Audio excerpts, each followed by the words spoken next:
Hello दोस्तों, हमारी आज की कहानी आत्मसम्मान का आकलन क्या रिश्ते देकर किया जाता है। तो ये कहानी निधि शर्मा जी द्वारा लिखी गई है।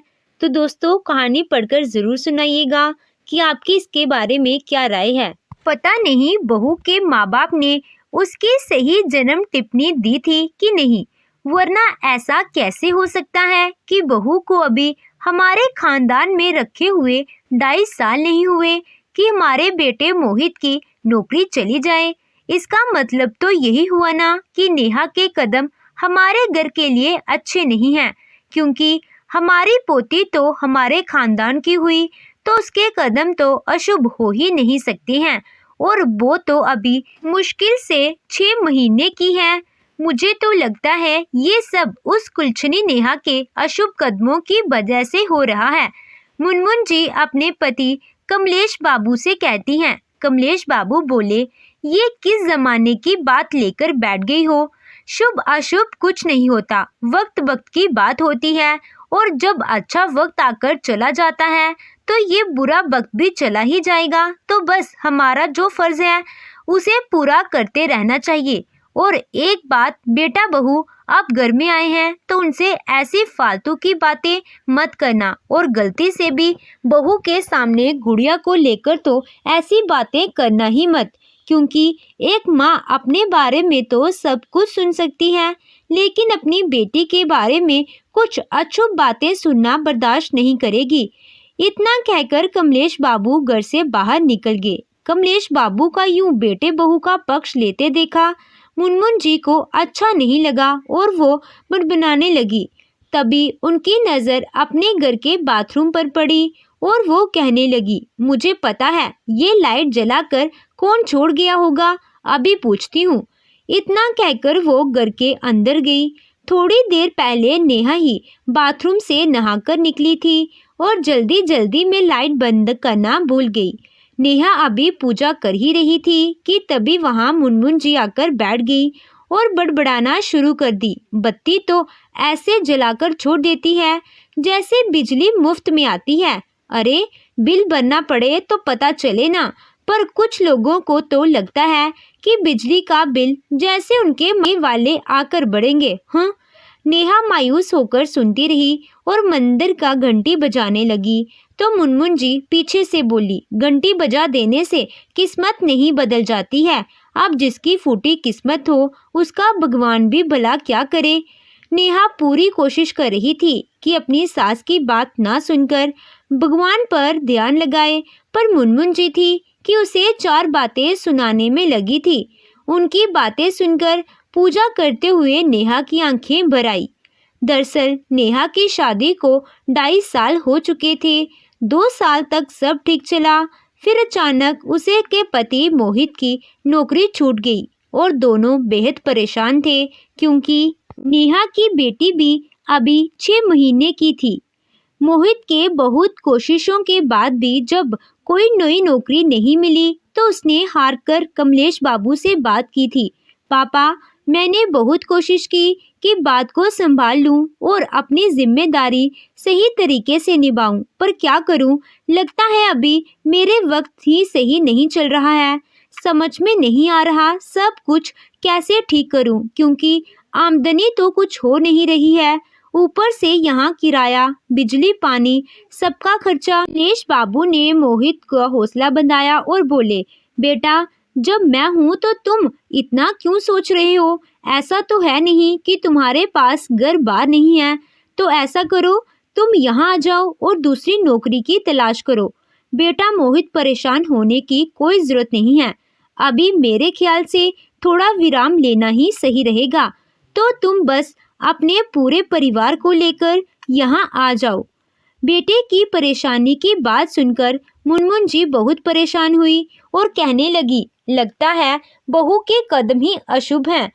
मोहित ऐसा क्यों नहीं करता कि नेहा को उसके मायके क्यों नहीं भेज दे? कमलेश जी बोले, तुम्हारा दिमाग खराब हो गया है। मोहित की माँ, एक तो लड़का ऐसे ही परेशान है, ऊपर से तुम ऐसी ऐसी बातें कर रही हो।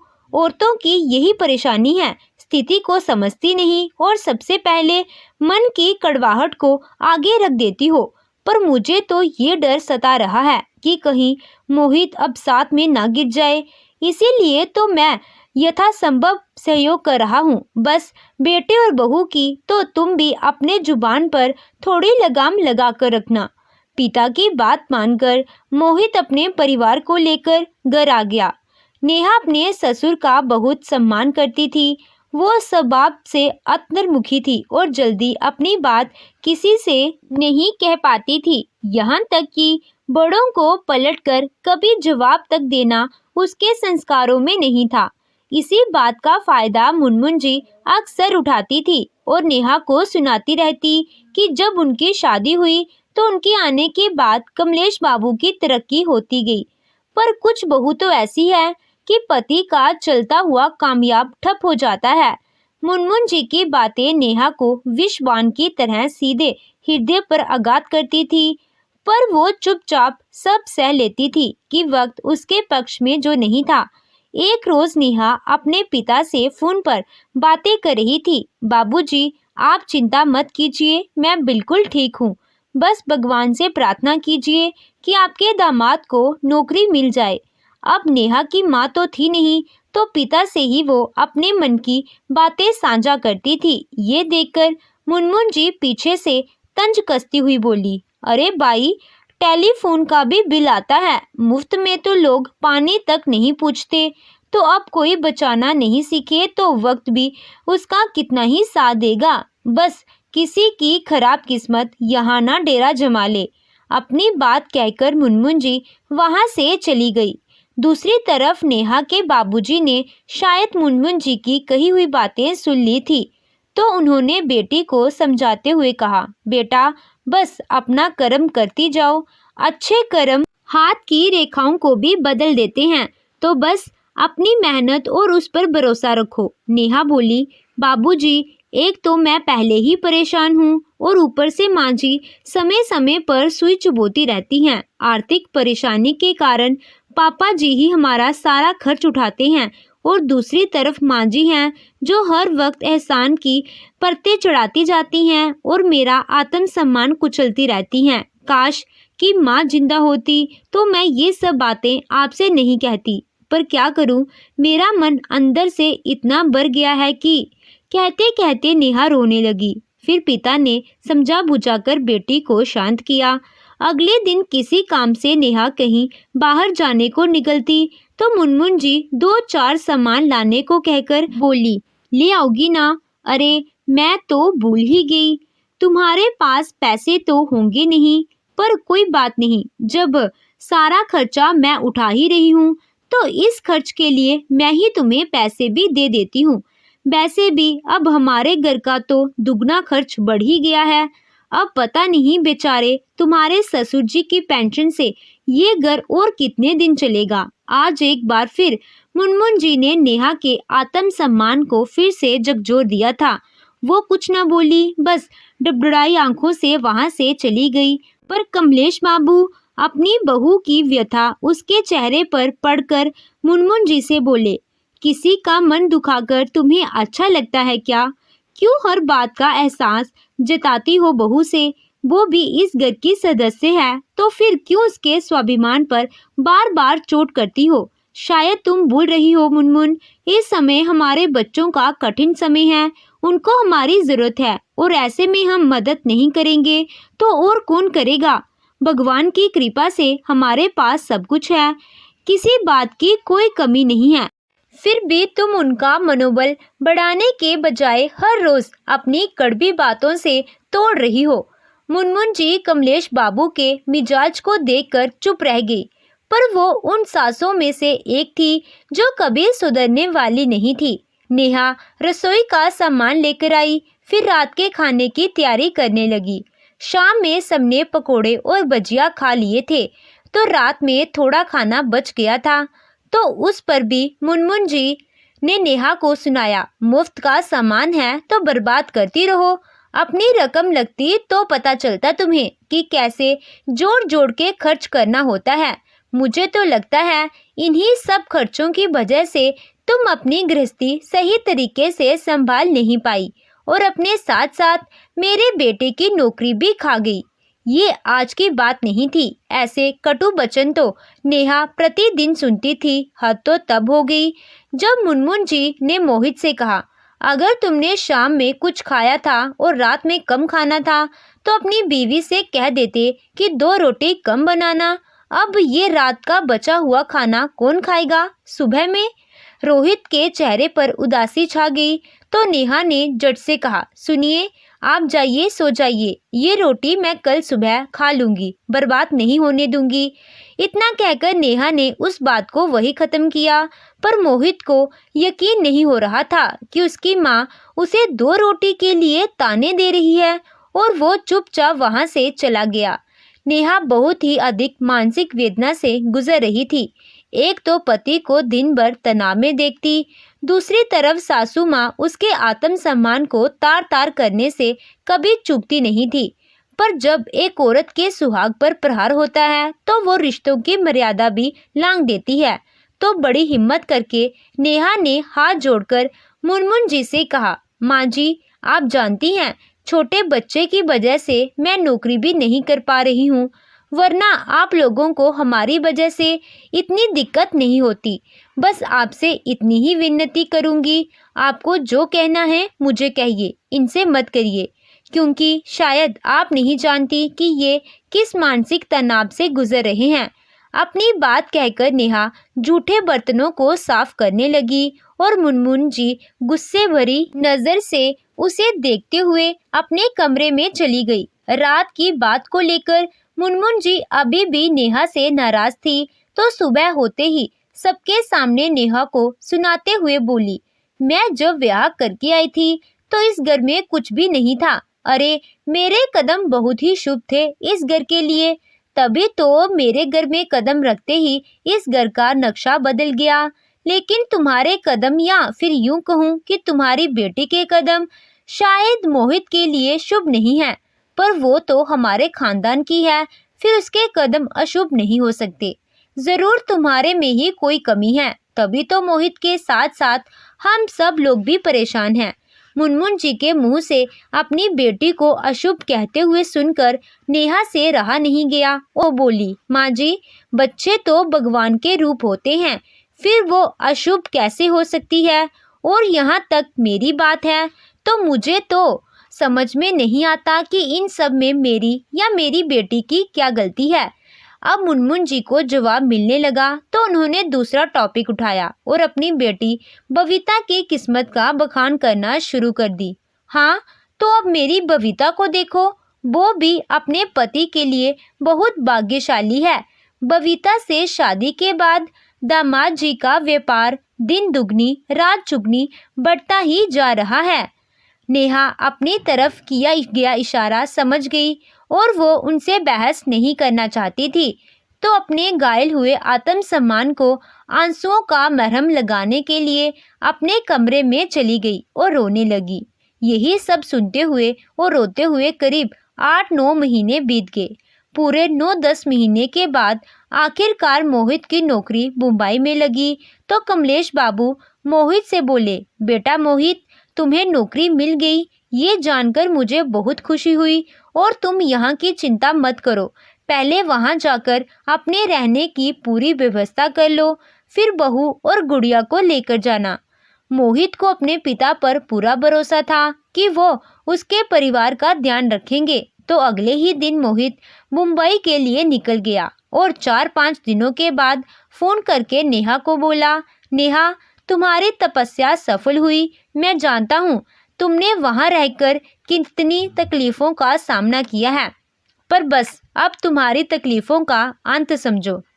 मैंने सारा इंतजाम कर लिया है और 1 हफ्ते में मैं तुम्हें लेने के लिए आ रहा हूँ। नेहा ने ऊपर वाले को धन्यवाद दिया।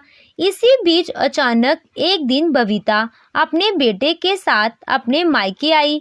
अपनी बेटी और नाती को आया देख मुनमुन जी खुशी से फूले नहीं समाई। पर अगले ही पल बबीता ने जब ये कहा कि माँ, अब क्या ही बताऊं, तुम्हारे दामाद जी को व्यापार में बहुत ज़्यादा घाटा हो गया है, और तो और काफ़ी ज़्यादा कर्ज उनके ऊपर चढ़ गया है। आप जानती हैं माँ, 5 शोरूम में से 3 शोरूम तो बिक भी चुके हैं और अब तो बस 2 शोरूम ही हमारे पास बचे हैं और वो भी घाटे में चल रहा है। पता नहीं किसकी हाय लगी है। आखिर मेरे साथ ही ऐसा क्यों हुआ? मैंने या आपने कभी किसी के साथ बुरा तो किया नहीं है, फिर ये सब क्यों हो रहा है? कहते कहते बबीता रोने लगी। बेटी की बात सुनकर मुनमुन जी और कमलेश बाबू के ऊपर मानो वज्रपात हो गया। कमलेश बाबू बोले, हे भगवान, ये कैसी परीक्षा ले रहे हो? एक औलाद के दुख से अभी उभरे ही नहीं थे कि दूसरी औलाद का दुख सामने आ गया।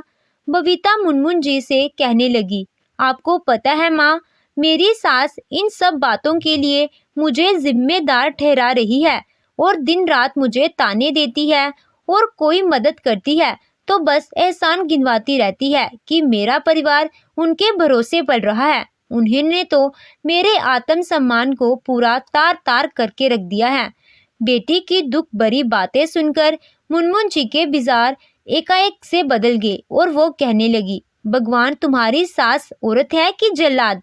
क्या उनको इतनी भी अक्ल नहीं है कि बहू तो घर की लक्ष्मी होती है और ऐसे समय में बेटी बहू को भावनात्मक सहारे की जरूरत होती है और वो तुम्हें ताने मार रही हैं। पर अभी तो उन्हें तुम दोनों के साथ खड़ा होना चाहिए था। मुनमुन जी की बातें सुनकर नेहा से रहा नहीं गया और वो बोल पड़ी, वाह मम्मी जी, बेटी का दुख देखकर एकाएक आपके अंदर इतनी समझदारी कहाँ से आ गई? कल तक जब मैं इस परिस्थिति में थी तब तो आपने नहीं सोचा कि मुझे और आपके बेटे को आपके भावनात्मक सहारे की जरूरत है, ना कि आपके विष भरे तानों की। अरे, दूसरों के आगे हाथ फैलाना कितना पीड़ादायक होता है, मुझे बहुत अच्छे से पता है। इन 9-10 महीनों में इस दुख को मैंने भली भांति इस घर में झेला है और इसीलिए मैं दीदी के दर्द को बहुत अच्छे से समझ सकती हूँ।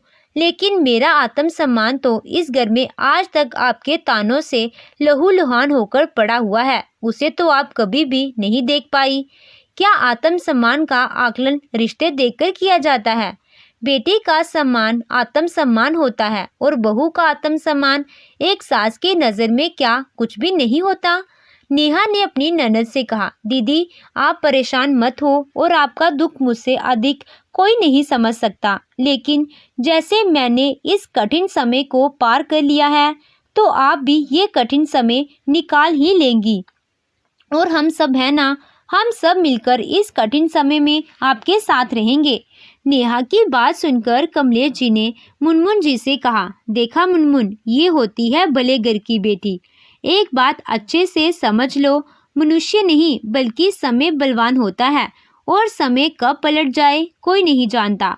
आज बबीता का दुख देखकर तुम्हारा दिल रो रहा है और वही दुख जब तुमने अपनी बहू नेहा को दिया तब क्या उस वक्त तुम्हारा कलेजा नहीं कांपा?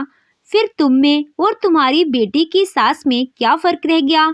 तुमने जो टीस अपने बेटे बहू के दिल को लगाई है ना, वो उनके दिल में ताउम्र रहेगी और इसके लिए तुम खुद जिम्मेदार होगी। पिता की बातें सुनकर बबीता अपनी माँ से बोली, अब समझ में आया, जैसे बच्चों के कर्म की सजा माँ बाप को मिलती है, वैसे ही माँ बाप के कर्मों की सजा भी बच्चों को मिलती है। माँ, आपने ये कैसे सोच लिया कि किसी की बेटी को आप दुख देगी तो आपकी बेटी अपने घर में सूही रहेगी?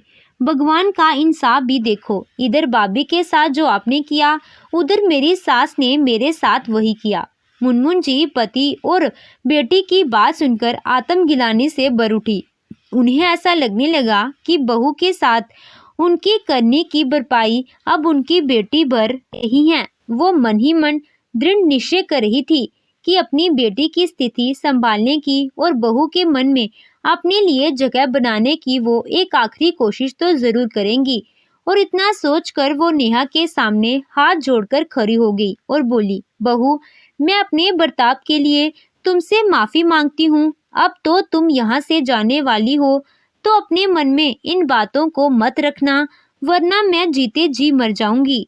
नेहा एक अच्छे स्वभाव की लड़की थी। उसने कहा, माँ जी, आपका हाथ हमारे सिर पर होना चाहिए, ना कि ऐसे जोड़ते हुए।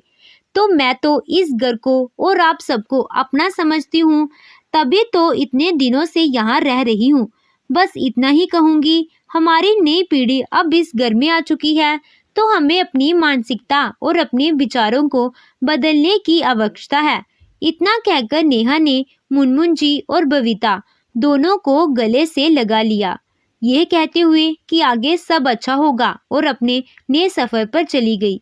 तो दोस्तों, आपको ये कहानी कैसी लगी, कमेंट कर ज़रूर बताइएगा। कहानी अच्छी लगी हो तो वीडियो को लाइक कीजिएगा, चैनल पे नए हो तो चैनल को सब्सक्राइब कीजिएगा। Thank you.